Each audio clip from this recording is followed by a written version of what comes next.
quickly I need to try to remember just the absolute pandemonium and chaos that was the therapy session with Dr. Sharp on Tuesday, 2 nights ago.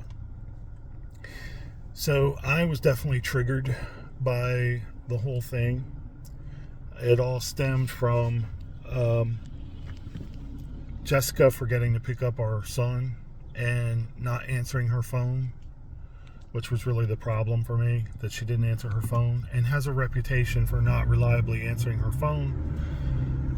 And, Dr. Sharp basically said my reaction was not great. I didn't even need him to tell me that.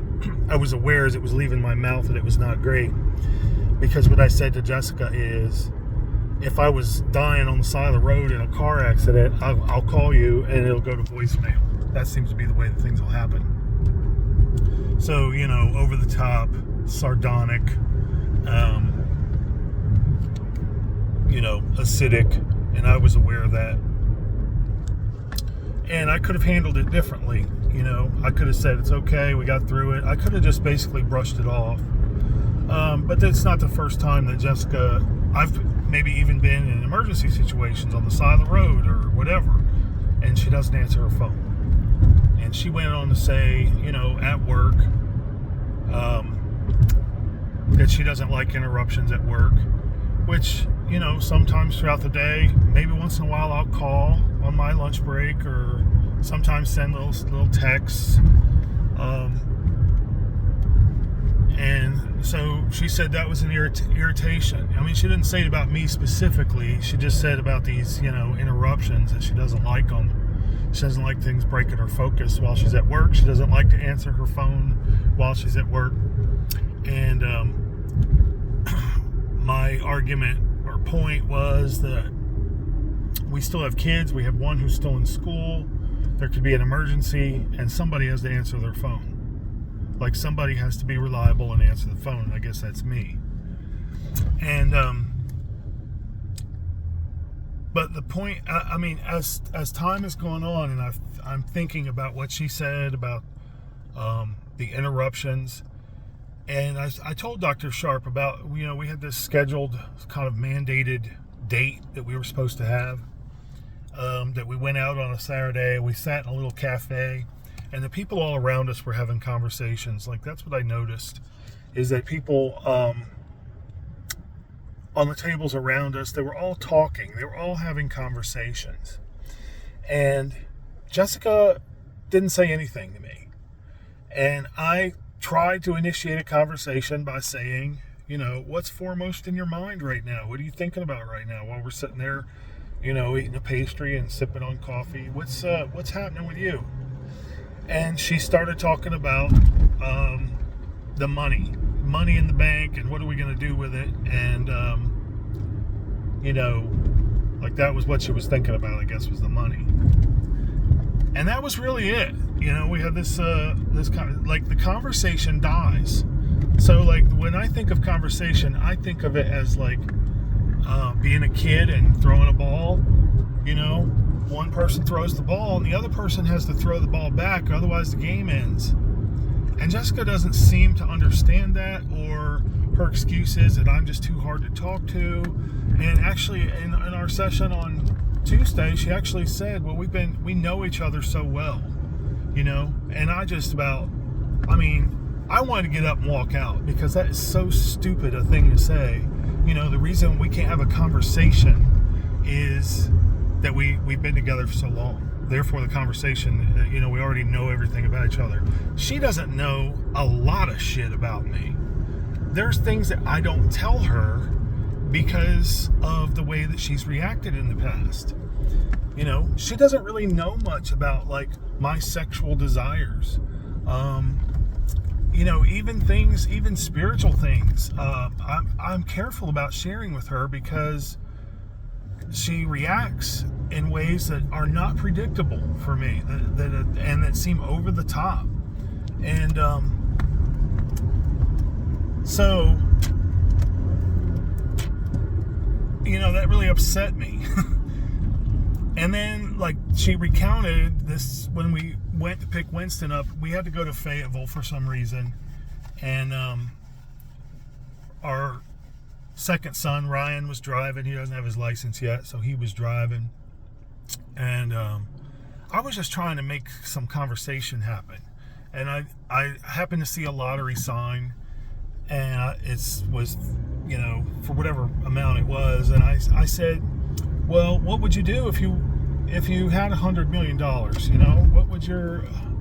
What would you do with that money, or what would your goal be? Just as a point of trying to make some chat happen, And she said she'd put it in the bank. Essentially, that was her answer. She'd put it in the bank and just live off the interest, and that was it. I mean, maybe travel to Europe, she said. And she asked, what would I do? And I said, well, I would invest a good part of the money into real estate, either in like refurbishing places. There's people that are refurbishing old industrial spaces in downtowns across the country to make apartments, or even shopping malls are potentially like a housing solution. That's a big crisis in the country, and I just thought, well, I'd like to do something with that, something that was going to make be meaningful for people, and help people starting out, and at the same time bring in some more cash, and so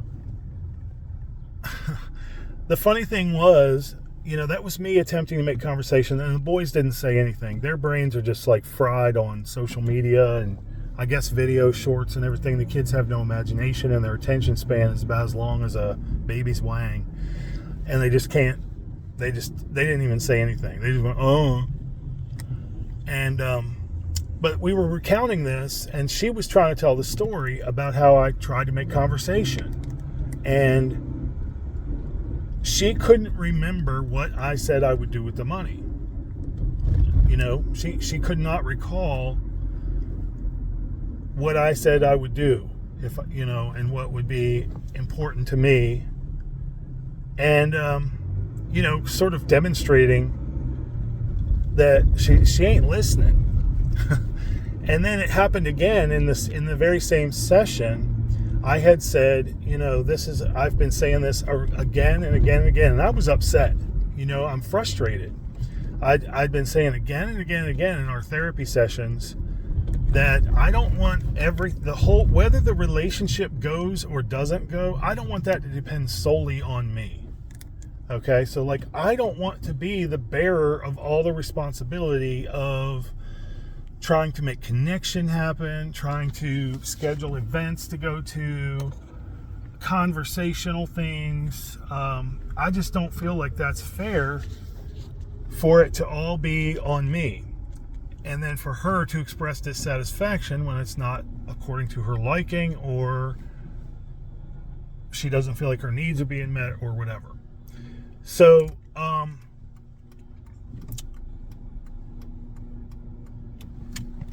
the point was that as I was expressing that, she said to Dr. Sharp, okay, let me defend myself, and let me tell you what I did to try to initiate connections this week. And she started saying about how she had looked up these events on Facebook, to try to give us some ideas about something we wanted to do, this or that. And, and then she said, I didn't converse about it or say what I wanted after she did that. And that was a lie, because I did say, I'm exhausted. I just passed my CDAC. I am so tired. All I've been doing for 3 weeks is studying. I just want to relax today. So, I did respond to her, but then she said, well, I'm just, relating to Dr. Sharp that I have done things to try to arrange dates, and that's not true, that I haven't done that. And I said, you didn't hear what I said. I did not say anything about dates. I said conversation. I said the conversation is on me. It seems to be like I'm the initiator, And I'm the one who's to blame if it falls flat, and I'm the only one who's really trying. And Dr. Sharp, nobody could contest it, but just to demonstrate that she's not listening, or she's hearing different things than what I said, and that is very, very frustrating. And so you take that combination of she's not listening,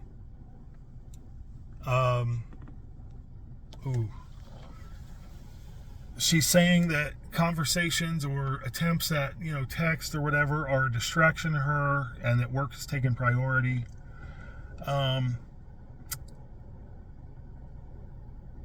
that we already know everything there is to know about each other, in her mind. All of that tells me this person is not interested in change. This person is not even aware of the problem. Yes, I've been an asshole in my life. Yes, I have overreacted to things.